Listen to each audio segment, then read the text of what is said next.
నా childhood days లో మా అమ్మ చేసే దొండకాయ ఫ్రైకి ఫ్యాన్స్ ఎక్కువ. నా క్లాస్మేట్స్ కి దొండకాయ ఫ్రై తీసుకెళ్లానంటే ఆ రోజు వాళ్ళకి పండగేనమాట. అండ్ మా మమ్మీ పాపం ఈ దొండకాయ ఫ్రై చేయడానికి ఎర్లీ మార్నింగ్ 4 o'clock లేచి తంటాలు పడుతూ ఉండేది. అవి కట్ చేయడానికి 1 hour టైం పట్టేది. అండ్ అవి ఫ్రై చేసి కర్రీ రెడీ అయ్యేటప్పటికి 2 hours పట్టేది. అందుకే ఈ స్లైసర్ అయితే నేను పర్చేస్ చేశాను. ఇది ఆఫ్లైనేనండి. జస్ట్ 1/2 kg దొండకాయలు కూడా మనకి వితిన్ 10 minutes లో చక్కగా చాప్ అయిపోతాయి. ఈవెన్ గా కట్ అవుతాయి. ఇలా ఈవెన్ గా కట్ అవడం వల్ల ఫ్రై కూడా చాలా క్రిస్పీగా వస్తుంది అనమాట. సో ఇక్కడ మీకు డౌట్ రావచ్చు, ఆనియన్స్ వేయలేదేంటి అనేసి. ఆనియన్స్ ఫస్టే వేసుకుంటే మనకి అవి పొగ్గుల్లో మాడిపోతాయండి. అందుకే దొండకాయలు ఒక 50% కుక్ అయిన తర్వాత అప్పుడు ఆనియన్స్ వేసుకుంటే ఆనియన్స్ చక్కగా ఫ్రై అవుతాయి.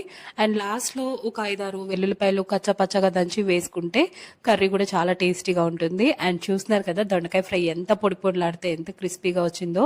ఓసారి ఇలా ట్రై చేసి చూడండి, ఎంత టేస్టీగా ఉంటుందో కర్రీ మీకు తప్పకుండా